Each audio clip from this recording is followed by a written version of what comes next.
Oos! Listen to the dreadful silence that reigns not in the outer void, but within the most secure sepulchre of the human mind, the chamber we call sanity. We are attire from the cradle to the grave, that this chamber is fortified by reason, shielded by the impenetrable walls of logic, and secured against the dark tides of the irrational.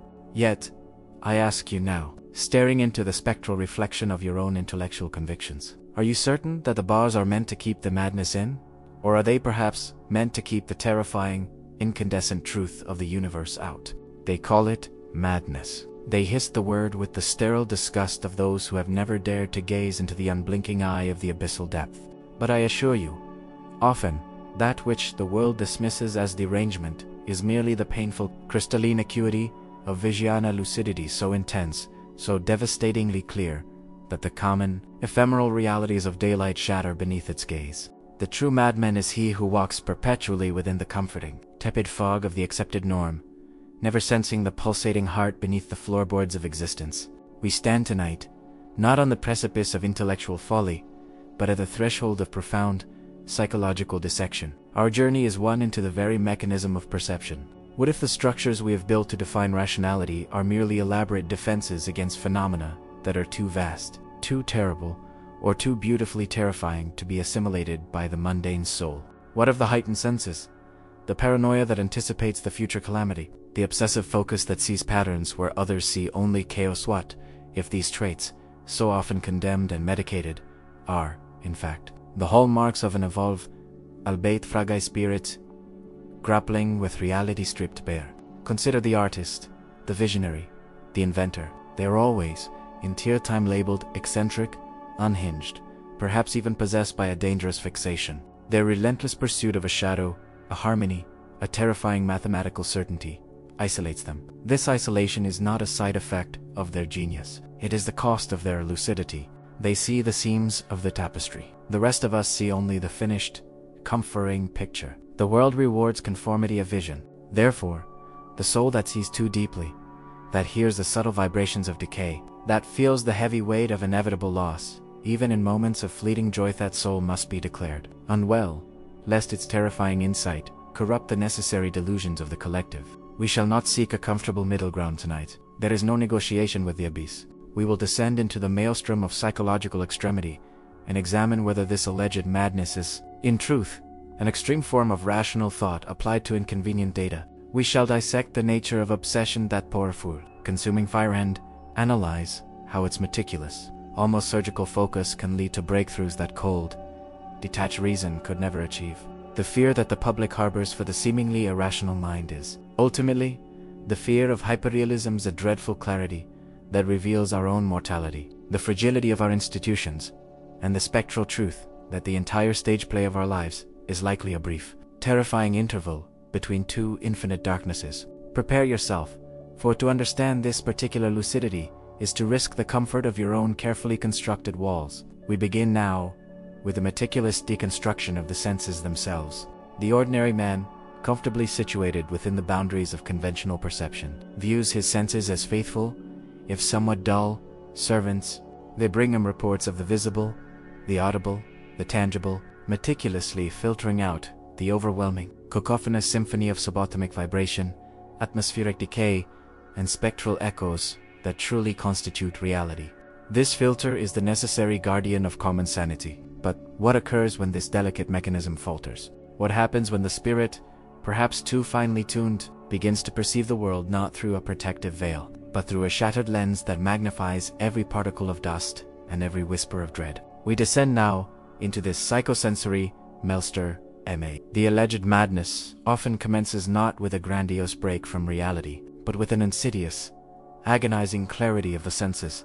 The slightest variation in light becomes a blinding, phosphorescent agony. The gentle touch of velvet feels like 10,000 razor strokes. But most terrifyingly, the auditory landscape ceases to be a background hum and transforms into a personalized torture chamber.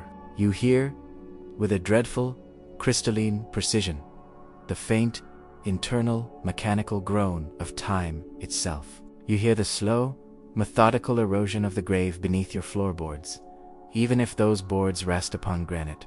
This is not a failure of the mind. It is, quite paradoxically, a terrifying success of observation. When the common man hears a knock on the door, He registers the sound as a simple social event. When the hyperlucid mind registers that same knock, it instantaneously processes the weight of the hand, the density of the wood, the molecular displacement of air, the age of the foundation that vibrates beneath the impact, and the crushing, philosophical import of any intrusion into solitude. The simple event becomes a terrifying concatenation of physical and metaphysical data.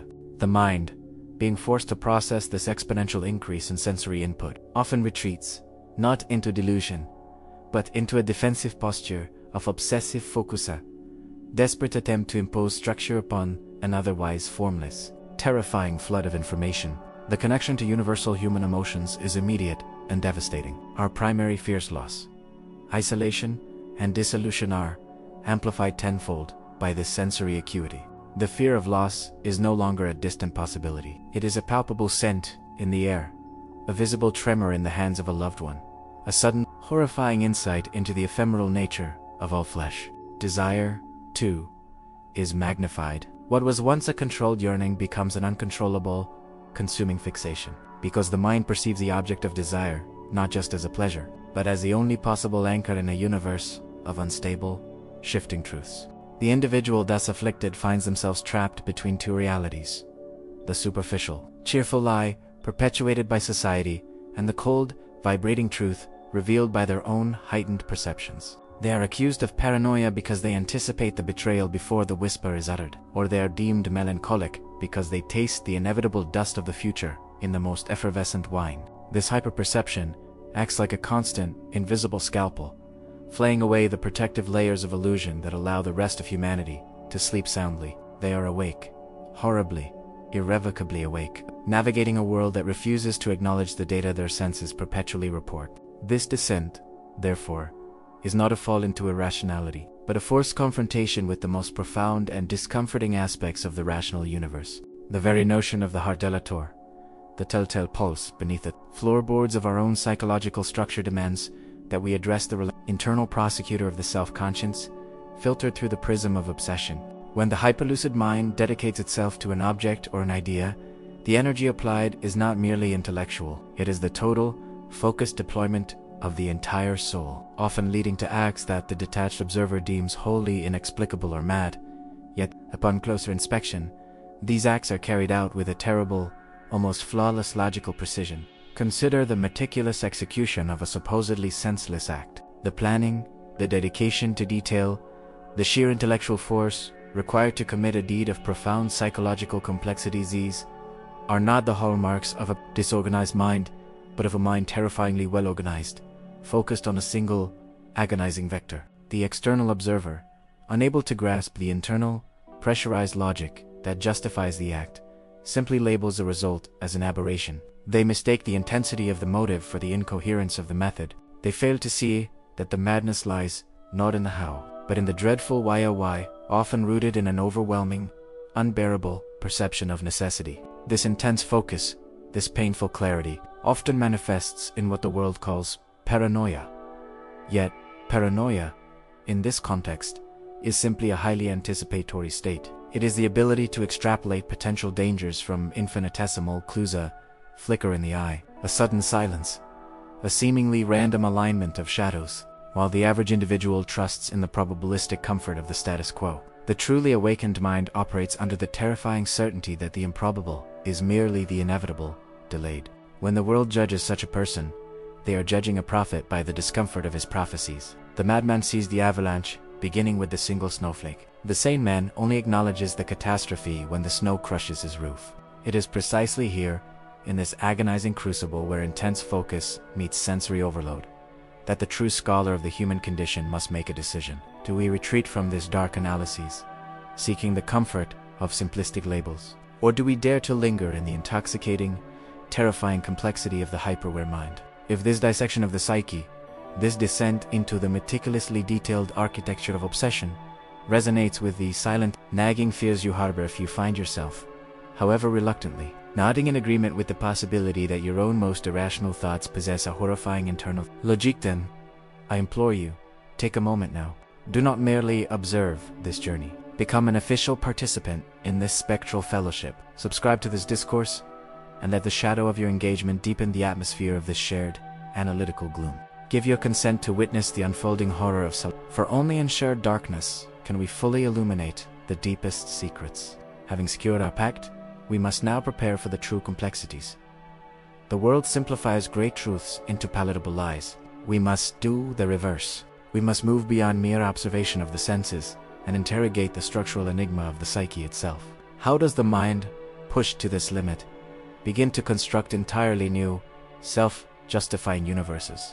The truly enigmatic quality of this painful lucidity is its paradoxical ability to coexist with grand, self-contained delusions. The average mind seeks refuge from overwhelming reality in trivial distractions. The hyperaware mind, however, seeks refuge in the construction of a superior, parallel reality, one that is often more internally consistent and logically rigorous than the external world it seeks to replace.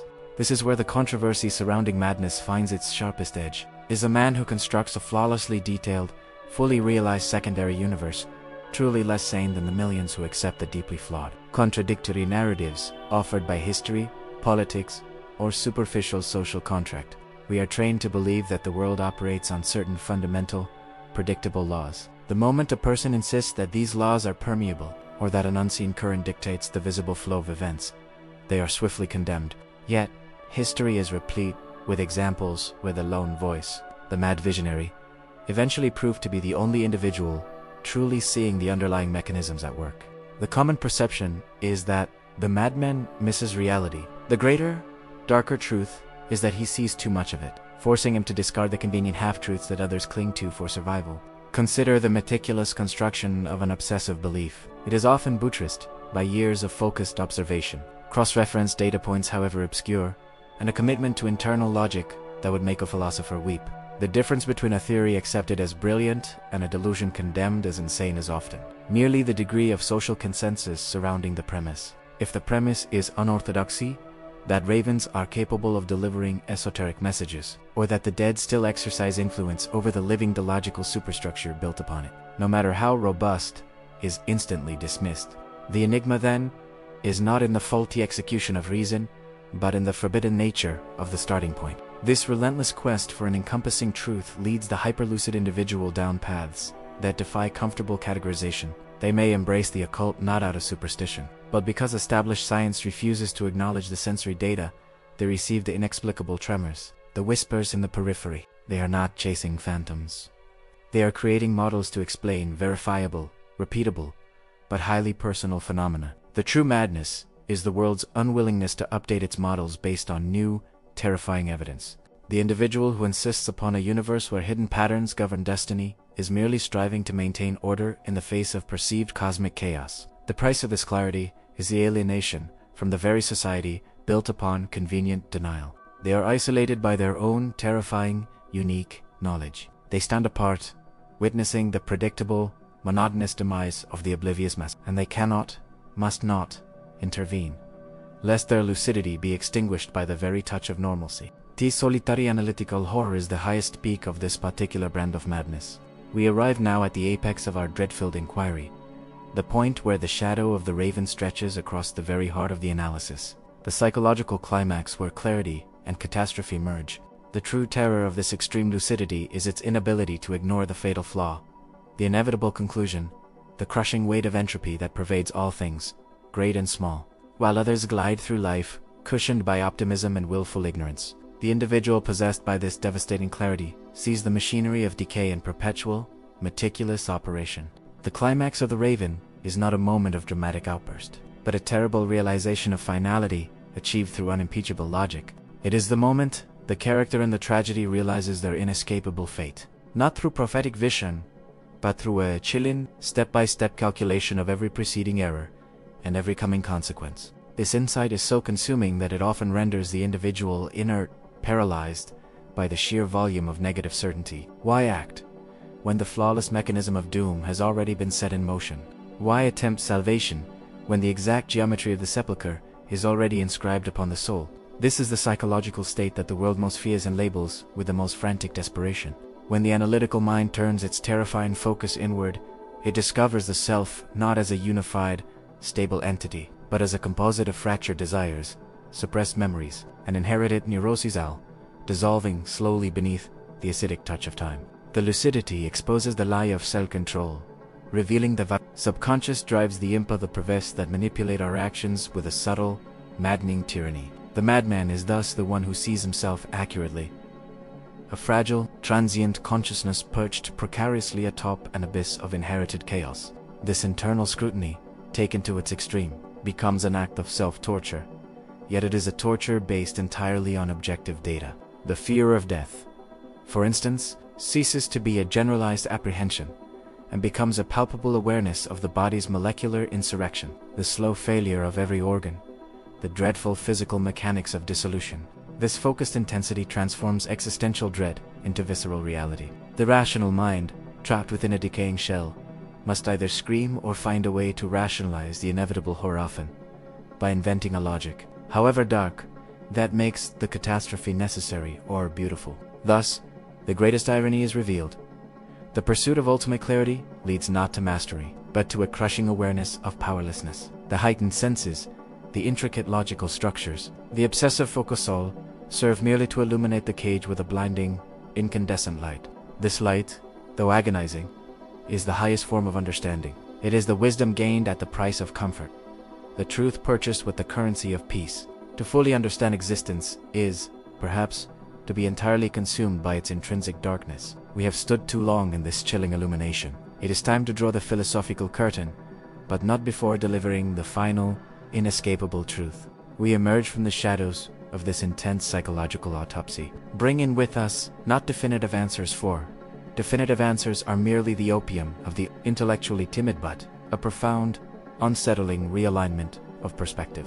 What remains is the inescapable understanding that the demarcation between the sane and the mad is a fragile social construct, maintained by collective fear and intellectual convenience. We have seen that what is often labeled as derangement is, in many cases, a terrifying hyperefficiency of the cognitive processes, a relentless dedication to truth that simply refuses the polite fictions required for daily commerce. The legacy of this lucidity, whether recognized as genius or condemned as illness, is always the same: isolation and illumination. The individual who possesses this gift or curse becomes a perpetual outcast, a living mirror reflecting the unpalatable truths that society desperately wishes to ignore. They pay the highest price for their clarity, sacrificing the warmth of human connection for the cold, sterile beauty of absolute knowledge. Yet, it is precisely this isolation that allows them to perceive the true shape of reality, unadulterated by the noise of the crowd. So, let us conclude not with comfort, but with a challenge. The next time you encounter an idea, a person, or a perspective that the world instantly dismisses as crazy, pause. Do not reach for the convenient label. Instead, engage the terrifying possibility that you are witnessing not a break from reality, but a profound, almost unbearable connection to it. Question the source of your own conviction that the world must conform to your expectations. Ask yourself, what devastating truth is this individual processing that I, in my comfortable sanity, am too weak or too frightened to confront? This journey into the heart of extreme perception should leave you disturbed, unsettled, and most importantly, vigilant. Vigilant against the soft tyranny of the average mind. Vigilant against the comforting lie. If the arguments presented here have illuminated the darker, more interesting corners of your own intellective, you feel the faint, spectral thrill of realizing that the profound truth often masquerades as the irrational, then I bid you to seal your commitment to relentless inquiry. Share this discourse with those few souls you believe capable of bearing this dreadful light, and comment below with your own observations on the nature of this terrible yet magnificent lucidity. Let the conversation continue, like a restless shadow flickering beneath a guttering candle flame. Do not allow the comfortable walls of consensus to imprison your thought. Dare to look beneath the surface, even if what you find staring back is the uncompromising, unblinking eye of the abyss. And remember this final, chilling admonition. The terror is not that the madman cannot reason. The terror is that he reasons with an inescapable, devastating perfection, and his premises are utterly, perfectly true.